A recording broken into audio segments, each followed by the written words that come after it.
Okay, so we've got the cables all separated. So what I like to do is I like to just separate it by group, right? It keeps it nice and simple, and it sets us up for the next stage. Now what I do next is really a personal preference. It's not something that's necessary, but I just find it makes it easier, because if you have a great big glob of Scotch blocks like this sitting at the end of your splice right here, it's going to be very difficult for you to close this.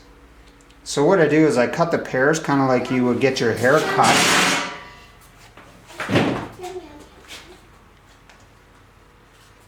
Like you would get your hair cut, and you layer it basically. So I start with my blue or my whites right here, and what I'll do is I'll cut them both to the same length. And then I'll go through and I'll take my reds and cut them to the same length. And then my blacks, and then my yellows, and then my violets. So they'll all be at the same length, with the violet being the longest, obviously. Okay, so like I say, we'll cut those all out now, and then we'll splice it, and then we'll come back and have a look at what it looks like when it's done.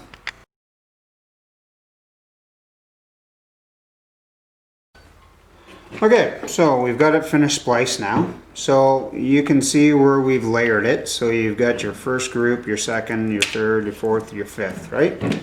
So this will help to make it less bulky once it goes into the actual splice enclosure itself. So same concept as we did before, right? You always want to put a little bit of tape on it. That helps to keep it all together after the fact. So this is that little safety measure I was talking to you about before, where you wrap it, pull it out like that, so it's good and secure.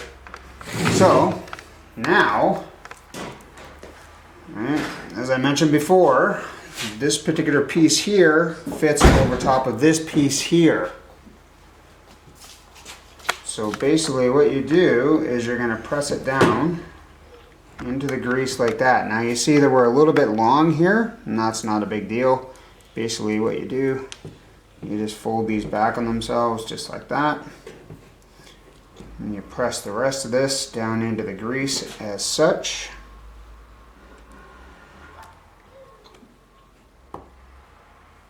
Okay, and then it's all about closing it up. So as you can see, the closure itself is going into that sealant that's on the outside of it. Okay, so now this is the tricky part, because you've got to exert some force on here now. So you get your grooved end, and then you're going to put that over top. And of course, me being on a plastic table, and having incredibly greasy hands certainly does not help.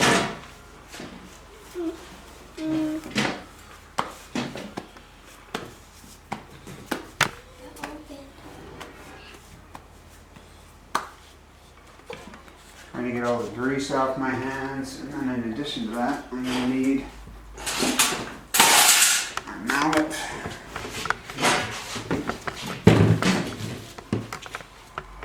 Okay, so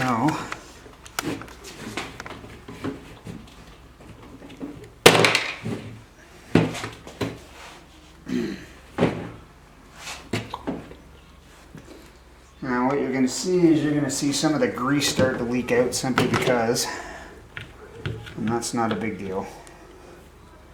So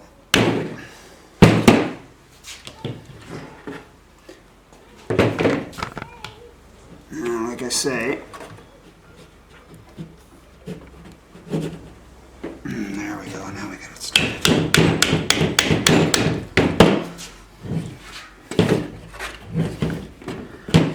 Okay, so this is what you got to do, and this is the sort of the messy part.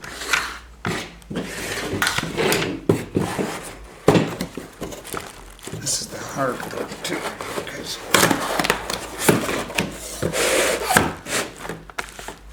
basically what you got to do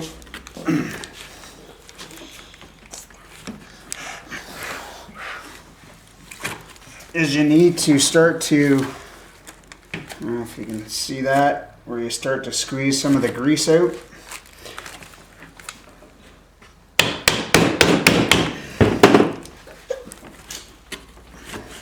Because there's far too much grease in here for what we're trying to do.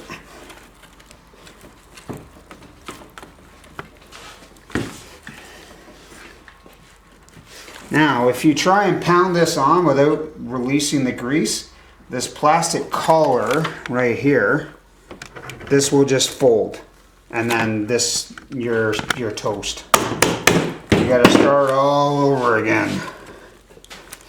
And believe me, it's not fun, because we've been doing this for about 25 minutes roughly, and if we screw it up now, then it's another 25 minutes.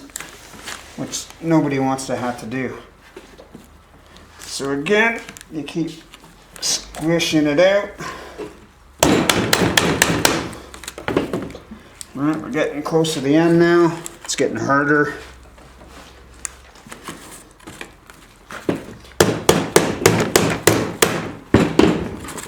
And that's the end. So you can see how much grease actually got ejected from the closure itself. You can see it there. Now you can see the end right here where the gel that was in there before has now created a really nice seal right around the butt of the splice. And you can see there, that's what it looks like when it's bound and the end is sealed with the sealant.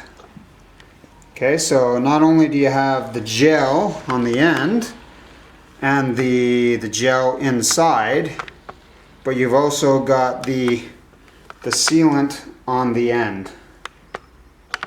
So this splice, again, just like the other splice, you could throw this in the water. It can be buried in the ground and in water, and it should stay viable for a significant amount of time. Right? These are not reusable. Okay, because once you crack this, it's toast, right? Not to mention all the grease, it creates a huge mess in regards to the conductors that are inside. You're best just to cut it off, and then you start again from scratch. These are not damage proof. If they get run over, they're toast.